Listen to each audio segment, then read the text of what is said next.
Voilà. Monsieur Atigbe, c'est une pièce jetée dans votre jardin. C'est vrai que vous nous dirigez plus la CSA Bénin, mais vous avez été pendant longtemps secrétaire général de la CSA Bénin. On parle de la gouvernance au niveau des organisations syndicales. Est-ce que vous êtes vraiment interpellé sur la question? Oui, ce que je dirais personnellement, c'est l'intervention du chef de l'État. C'est pratiquement vu comme une leçon de morale. Pardon, c'est une leçon de morale. Une leçon de morale, oui. Parce que, vous voyez, c'est ce que beaucoup de gens passent tout bas, ou ce qui court pratiquement la rue, hein, c'est ça qu'il a dit, c'est une réalité. Aujourd'hui, c'est une réalité dans notre pays. De votre temps, c'était une réalité? Ça commençait par être une réalité. Mais aujourd'hui, ça s'est accentué.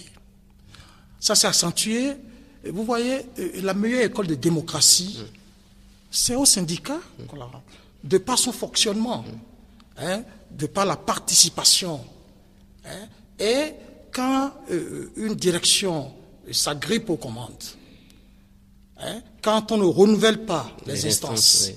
Quand on ne convoque pas les congrès à bonne date, les assemblées générales et autres, pour permettre aux militants de s'exprimer, de faire valoir leur point de vue, ça pose problème.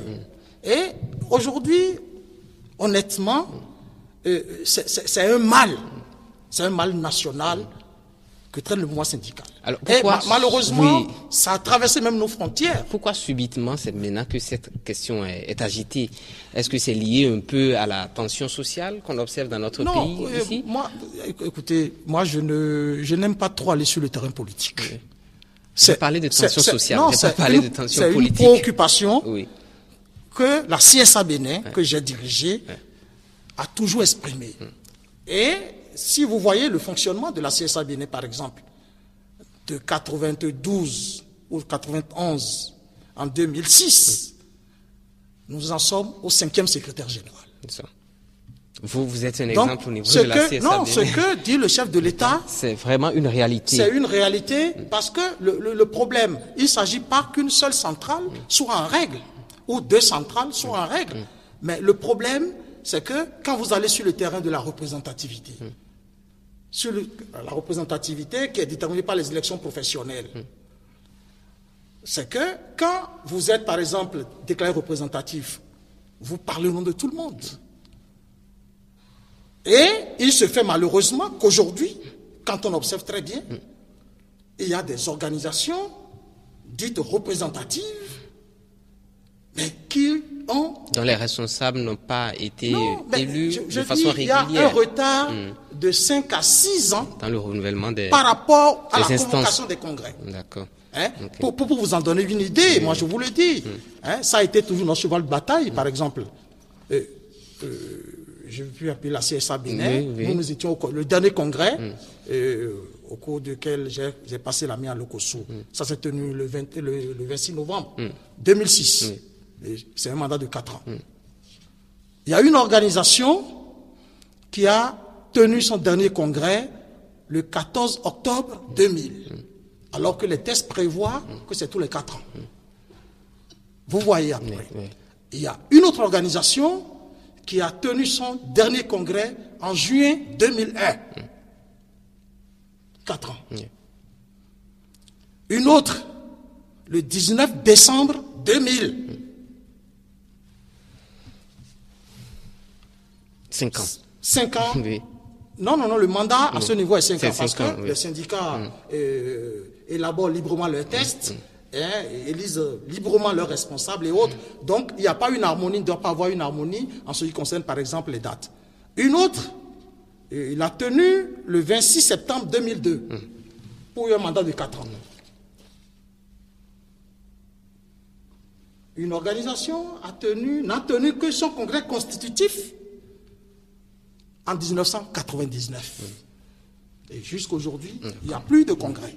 Alors, la dernière, c'est cette organisation a tenu le congrès le 13 janvier 2000 pour un mandat de 4 ans. D'accord. Donc, Monsieur ce que Attivé, dit le chef de l'État, c'est une évidence. C'est une réalité. C'est une réalité. Qu'on ne peut pas nier. Qu'on ne peut pas nier. Alors, et monsieur... j'ajoute par rapport à ce que j'ai... Moi, j'ai écouté les collègues. Justement, à propos de vos collègues, ils parlent d'ingérence dans les organisations syndicales.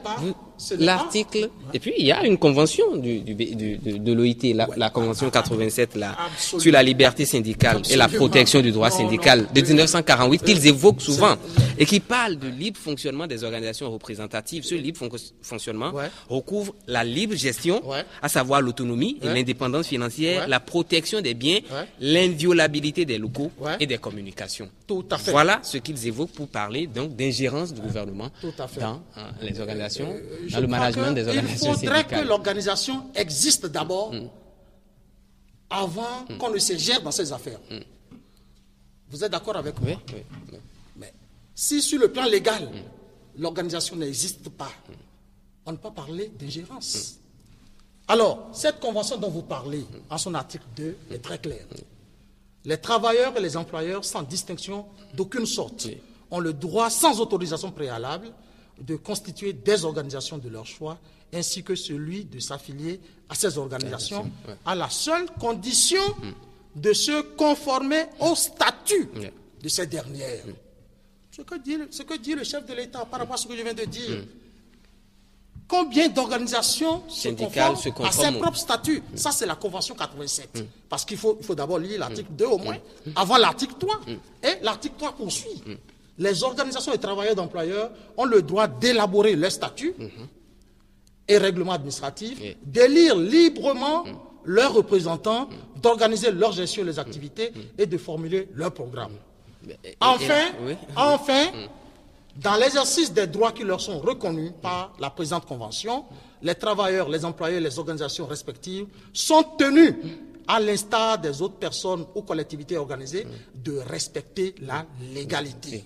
Est-ce qu'à l'État de les rappeler à l'ordre? La question est là aussi. Non. Si les travailleurs estiment Écoutez, quand vous constituez un syndicat, il y a des obligations qui découlent du Code du travail au Bénin.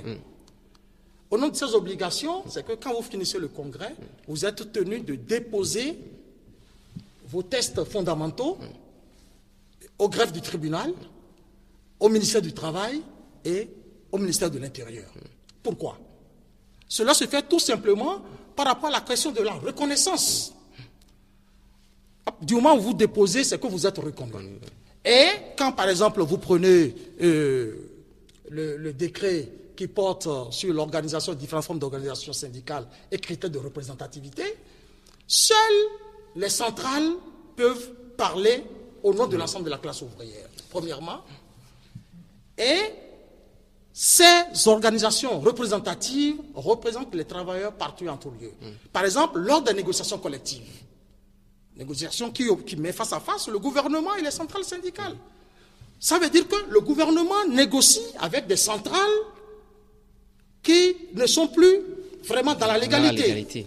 Et des responsables, qui ne sont plus légitimes. C'est ça le problème de fond. Monsieur Attivé, je vais poser... Et les désignations. Tout ça se fait. Et quand je remonte à un test plus important, qui est par exemple la constitution de l'OIT, la constitution de l'OIT est très claire. Ça dit par exemple, les États, en son article 3, les États s'engagent à désigner les délégués et les conseillers techniques non gouvernementaux d'accord avec les organisations professionnelles, que sont les organisations d'employés et de travailleurs, les plus représentatives, soit du pays concerné,